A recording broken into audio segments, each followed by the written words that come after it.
But anyway, so I requested any date you darn well please, and we'll go from there. I know I shouldn't get my hopes up, but I so have my hopes up, and oh my gosh, I hope you guys have your hopes up for me too. I really hope it works out.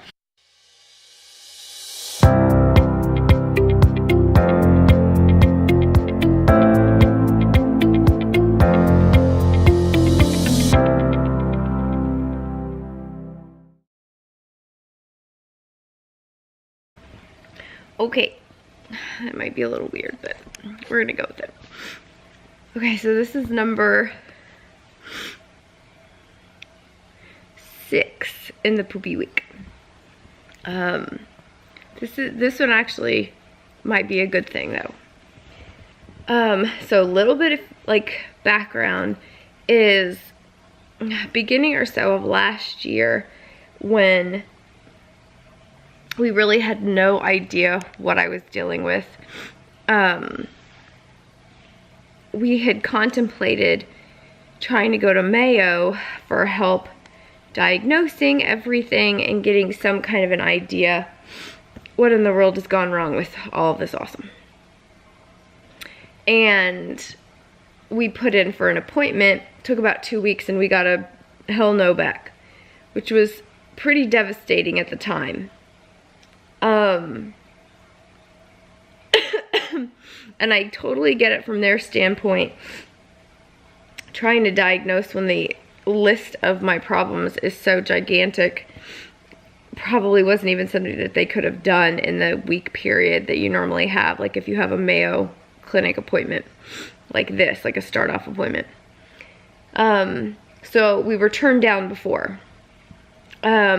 Honestly have not really thought about it since. After the number 5 awesomeness of this week of going to the emergency room and getting stuck there for 9 hours and getting 1 bag of fluid in all that time and being exposed to the flu apocalypse that I now have, is so scary for me. And so I have been contemplating really wanting to get a Metaport installed in my chest so I have the ability to run fluids at home. So after flu apocalypse ER visit, I sent my GI a message, like a My Chart message, and I explained all of the things that went wrong at the ER. And I also sent her a copy of a letter that I had written her about why I think a Metaport would help me a lot.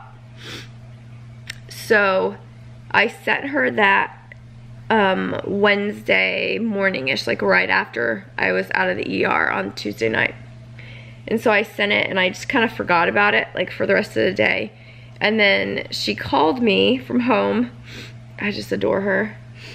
So she called me from home that night and she said, I want to discuss the letter. And she goes, but I want to discuss something else first. And I'm like, okay. I have no idea where this is going. And she goes, what do you think about me referring you to Mayo? And it hit me like so out of left field, like I was a bit stunned.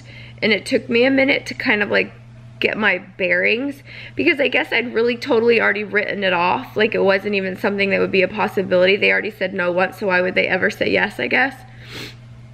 And so I sat there for a minute and I thought about it and I was like, well, I said, we know what we're dealing with now. And she said, exactly. And she's like, but nothing we're doing is helping you. She goes, you know, I've been trying to help for what, 4 years, 5 years now. I'm worse than I've ever been. My gastroparesis has gotten unreal in the past 2 months or so. Like it'd been kind of like a slow decline into just like really bad. And she's like, you know, we can't find any consistency with your intestinal tract. she's like, you're dehydrated all the time. And she's like, and she said, you know, and based off of some things that you had in your letter, she's like, you know, this is a quality of life thing. And I was like, oh my goodness, is this a quality of life thing?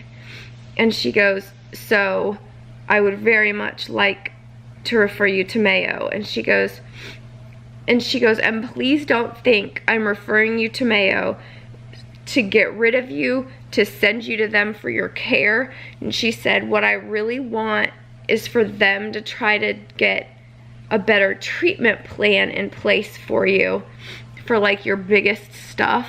And she said, then when you come home, we can implement the plan. And I was like, oh my gosh, I was like, that would be amazing. And she said, you know, obviously you need to contact your insurance first to see, you know, what they're gonna cover. Because I'm in Texas, and the Mayo location that I would be referred to is Minnesota, like the head Mayo Clinic, or the largest one. And she said, you know, so I really don't want you to get, she said, making the referral, she said, you know, I'm going to be on the phone with them for probably a couple hours getting all of your information in the system. And she said, you know, I don't want to do that and you get accepted and get an appointment and then all of a sudden realize it's like, you know, you have to sell a kidney on the black market to be able to go because your insurance is going to cover enough. And me being in Texas and that being in Minnesota, I was pretty certain it was already going to be out of network, but I do have out of network coverage. Obviously not as good as my regular coverage, but pretty close. And she's like, so, you know, if you wouldn't mind, please, please, please contact your insurance, figure out if it's going to be okay, and figure out, you know, if you're accepted, that you're going to be okay financially, being able to go there. Because when you go to Mayo, I mean, you have to pay for flights, you have to pay for hotel, you have to pay for food, you have to pay for all of your like inter-hospital, inter-city travel, and then you have all of the medical costs and stuff on top of it, which can be really expensive. When I looked it up before, most people said that the bill that they got, obviously before the their insurance took care of anything, whatnot, was between $20,000 and $25,000. I mean, that's, we're not talking a little amount of money here. And so she was like, you know, so if you'll please do that and then let me know. And she's going to be out of the country this coming week. And so she's like, you know, if you can please, you know, get me an answer back. So this was Wednesday, and she's like, if you can get me an answer back tomorrow morning, she's like, I'm going to try to put the referral in either today or tomorrow, so Thursday or Friday, before I leave the country. So at least that way, you know, it can be percolating in the Mayo system. And, you know, it normally takes a while to get appointments anyways. I mean, it can take upwards of, you know, 3 months to get in. And it's not like I'm an easy medical case. And what else did she say? She said in her career as a doctor, she has only referred 3 people to the Mayo. I will be the 4th. She's like, you know, I do not suggest this lightly. And she's like, but everything that we've done, and she's like, all the testing and all the answers that we now have. And she said, I'm literally doing one thing for you. I am trying to help your large intestine keep moving. And she's like, that's it. That's literally all I'm doing for you. I disagreed with that. She is helping as much as she can with the dehydration. She has all my anti-nausea stuff in place. You know, she's helping as much as she can with the feeding tube complications and whatnot. But we're hoping that feeding tube complications can be one of the things that maybe they can help with, at least determine what is wrong, since nobody can figure that part out, and knowing is half the battle and all that. So I told her that I would absolutely call my insurance the next day, and then I would get back to her like as fast as I possibly could. So of course I called my insurance that night. So I get this lady on the phone. She was super nice, but she was giving me numbers that made no sense whatsoever. And she kept telling me like a family max out of pocket, family max out of pocket. And it wasn't the right numbers, because like I know myself and I'm super cheap, And there's certain things that like I would never have agreed to on a health insurance policy. And I've had my health insurance for forever. I mean like 20 years. So, at least this policy I've had for 20 years. And so anyway, so I got off with this lady on the phone, knew it couldn't be right, remembered that I had online access to all of my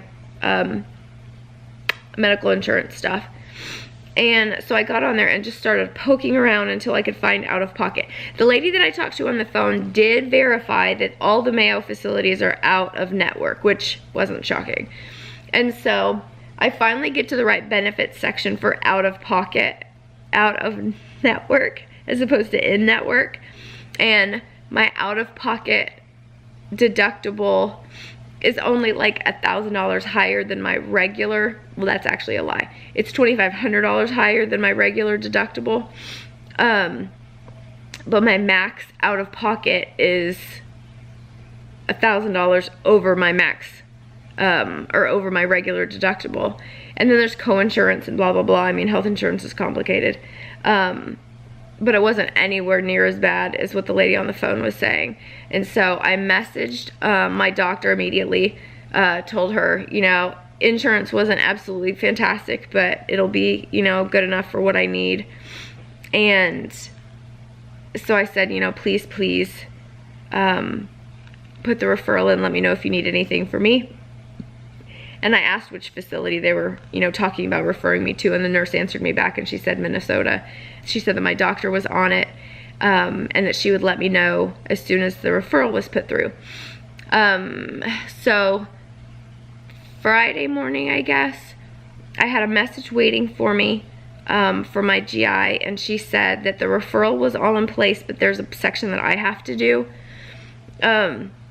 And so she gave me the phone number that I needed to call to talk to the right department. And I don't, like, if you've never, like, applied or whatever for a Mayo appointment, you have, like, 4 things that you want to be, like the goals of things that you want to be helped with. So there's 4 goals, and then there's 4 corresponding issues, concerns, diseases, whatever, that correspond with those 4 goals. And so I called the number, I got my Mayo ID and all that, and the lady that I talked to from Mayo sent me an email with the link that I needed to get in and fill out my stuff. And it was quite a bit of stuff, it was quite a bit of information. Literally, I felt like I was taking like some board certified test or like the SATs or something. It was literally like a test that I hadn't studied for. Oh my gosh, it's like I feel like every answer that I put in there is gonna be like so highly scrutinized. Oh, she answered that one wrong, fail, you know, and I won't get the appointment. So anyways, I mean, all I can do is the best that I can do and put as much information down there as I can. And my GI, in her email that she sent me, she put the 4 things, listed them, that she told them when she made the referral. And so I kept the same 4 things in the same exact order that she had so that we coordinate the referral paperwork. Oh my gosh, I'm so incredibly hopeful that this works.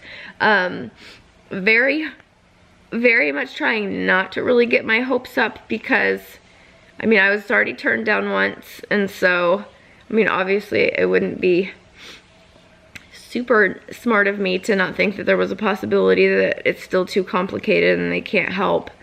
But, you know, all I'm looking for is, you know, treatment options, better anything. Oh my gosh, better anything would be so wonderful. So anyways, fingers and toes and everything else crossed, and I'll keep you guys updated. Oh, and one of the things at like the end of the paperwork that you fill out, it's like the requesting of dates like in the next 12 weeks. And you have to put down there, you know, I will take any day you have available, or, you know, these are the dates that don't work for me. So obviously I put down there, I will take any day that you can possibly get me, you know, and I'm not going to be picky, you know, like I'll move anything else to be able to get in to see them. And the referral, you can have like kind of two different kinds of referrals with Mayo. You can request an appointment to see a particular subspecialty, like gastroenterology. So that's one specialty. You would go and have an appointment with that specialty. Or you have what's considered like an internal medicine referral. So in Mayo, most of them, when it's like this, so the internal medicine one is the one that we're actually applying for. So normally it's a week-long stay. So it's on the Monday, on the first day that you get there, you have like an intake kind of appointment, and you meet with your internal medicine physician, and they go over all the things that you're there for and all the issues that you have, all the diagnoses that you have, and and then they actually form a plan for you for the rest of the week, and they coordinate all of the subspecialties and testing and procedures and anything else that's supposed to happen in that week. They coordinate it. So that's the kind of appointment that we are trying for, because I have so much stuff going on and everything is so interconnected. I mean, I have one thing go wrong and it's just like everything goes and it's super horrible. I was thinking there was something else about the kind of appointment. But anyway, so I requested any date you darn well please. And we'll go from there. I know I shouldn't get my hopes up, but I so have my hopes up. And oh my gosh, I hope you guys have your hopes up for me too. I really hope it works out. So I'll keep you posted. Hopefully the next one with Mayo will be a yes, yes, yes, and here's my appointment date. So, and my mama's gonna be my wingman if I get to go, so she'll travel with me and help out and all that good stuff. Okay, that's all I got. Bye.